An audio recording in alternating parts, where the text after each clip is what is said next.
안녕하세요. 책과 영화의 보고 정글북 주인장 북마정입니다. 만약에요, 농구선수 집안에서 태어났는데 키가 작다면 어떻게 해야 될까요? 강속구 투수의 아들인데 공의 속도가 평균 이하라면 어떻게 해야 할까요? 가업을 잇고 싶은 당사자는 고민이 무척 많을 겁니다. 무협지에 등장하는 무림세가의 2세들도 고민은 똑같습니다. 가문의 무공이 패도적이라 신체 조건이 필수적인데 체형이 안 따라서 익힐 수 없다면, 더구나 장자라면 아주 큰일 난 거죠. 오늘 리뷰할 우각의 세 번째 작품인 명왕전기는 이러한 화두를 붙잡고 이야기를 시작합니다. 명왕전기의 주인공 신왕은 명왕가의 큰아들입니다. 그의 가문이 패도적이고 파괴력이 무시무시한 명왕권을 가전무공으로 삼게 된 안타까운 이유가 있습니다. 신왕의 6대 선조인 신우는 나무꾼이었습니다. 귀원사라는 무리가 가족과 마을 사람들을 모두 죽이자 신우는 은자들에게 복수를 부탁합니다. 하지만 어떤 은자도 신우의 부탁을 들어주지 않았습니다. 절망한 신우는 스스로 무공을 익히기로 하고 전쟁터에 뛰어듭니다. 평생 전쟁터마다 돌아다닌 끝에 마침내 명왕권을 창조한 걸 보면 신우는 무공 천재였나 봅니다. 6세대를 내려오면서 명왕과 가주들은 단점을 보완하고 장점을 발전시킨 끝에 명왕권을 거의 완벽한 무공으로 완성합니다. 명왕가의 당대 가주이자 신왕의 아버지인 신권영은 원수나 다름없는 귀원사를 단신으로 멸망시킵니다. 아니, 멸망시킨 줄 알았죠.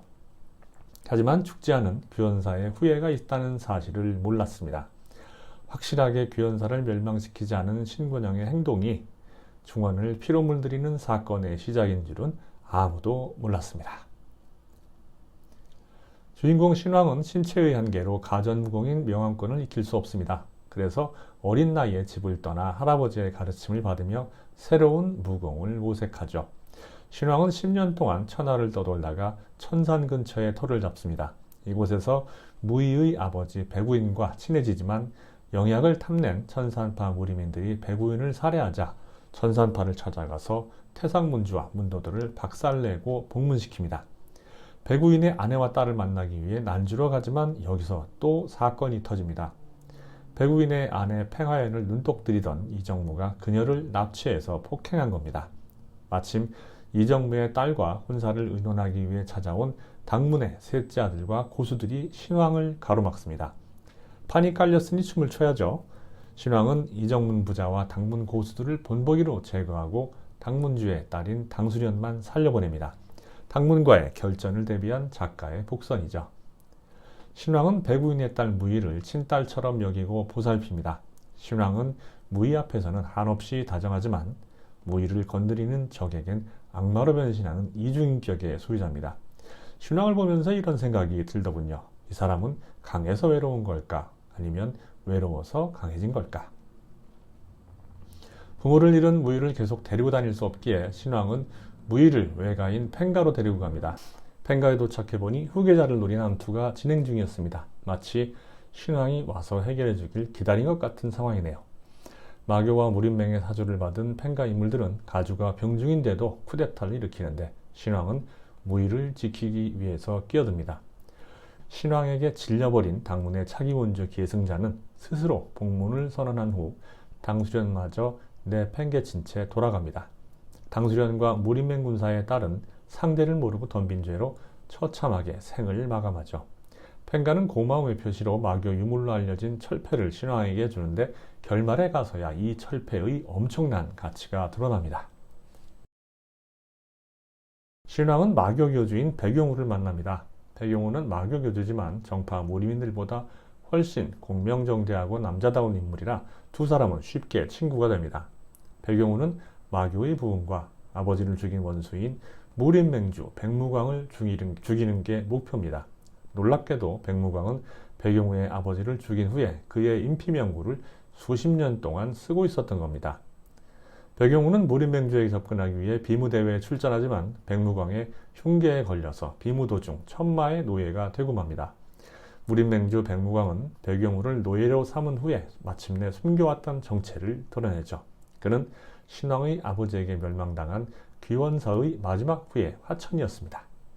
명왕가의 패도행에 불만을 품은 조선의 은자들에게 접근해서 협력하기로 한 후 세력을 키워왔던 거죠. 신왕을 제거하기 위해 조선에서 온 은자들이 대거 등장합니다. 이 싸움은 금강산과 만이산으로 무대를 옮기게 되는데요. 설정은 특이하지만 앞뒤가 좀 맞지 않습니다. 명왕과의 불만이 있다고 해서 불간섭을 제1원칙으로 삼는 은자들이 이성계를 방해하고 여진족 침입을 조장하고 중원까지 와서 무림맹을 움직인다는 게 무리수로 보이거든요. 전혀 은자답지 않은 설정입니다. 이렇게 판을 크게 벌릴 거였으면 차라리 중원정복과 신왕조 건설을 목표로 하는 새로운 세력을 등장시키는 게 더 좋았을 겁니다. 조선 은자들이 수박과 축지법으로 신왕과 맞서는 장면도 색다르긴 하지만 개연성은 떨어집니다. 수박은 매공인데 강기무공인 월영인과 맞설 수는 없으니까요. 만이산까지 간 신왕 일행은 화천을 없애고 쌍용맥을 보존하는 데 성공한 후 중원으로 돌아갑니다. 쌍용맥의 준동은 가까스로 막지만 이미 땅의 기운이 틀어진 탓에 조선왕조의 임진왜란, 병자호란 일제의 합병 등 대혼란이 일어난다는 설정입니다.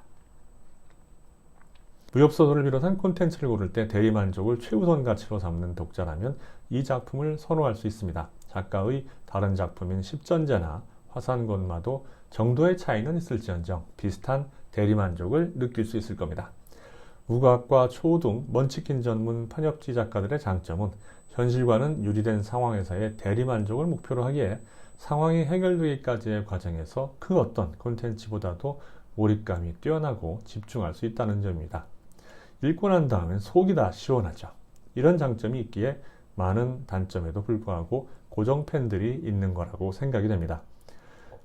무협소설이라도 대리만족보다는 작가의 문체나 철학, 주인공의 성장 과정, 이야기 전개, 소설로서의 작품성 등을 고려하는 성향이라면 그다지 추천하고 싶지는 않습니다.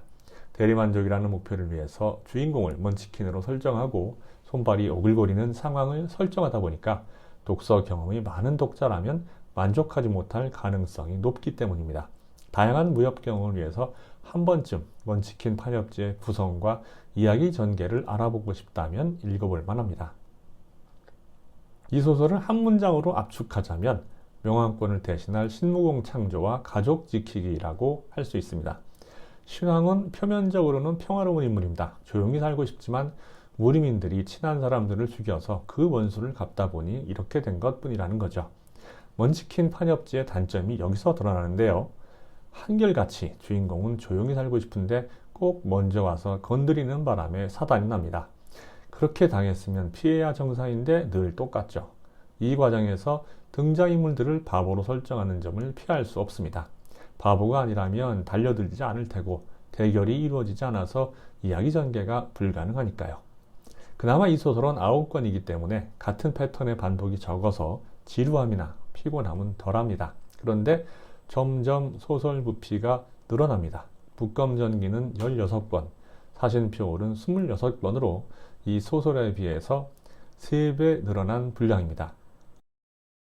명왕전기의 이야기 전개 방식은 노빠꾸 전략입니다. 명왕과 사람들에게 회피나 우회란 없습니다. 직선이죠.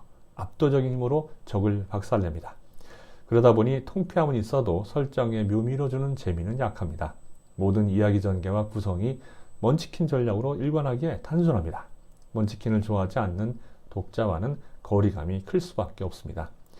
이야기 사이에 신왕이 던지는 낯간지러운 대사들은 차라리 없는 편이 더 나아 보입니다. 입을 열면 죽는다. 움직여도 죽는다. 선동해도 죽는다. 이 대사를 보면 굉장히 심각하고 비장해야 맞습니다. 그런데 오히려 웃음이 터지는군요. 제가 항상 하는 말이 있죠. 행동을 대사로 표현하면 쌈마이가 된다는 거죠. 비장미와 무게감을 이렇게 노골적인 대사로 표현하면 B급, C급 쌈마이가 되는 겁니다.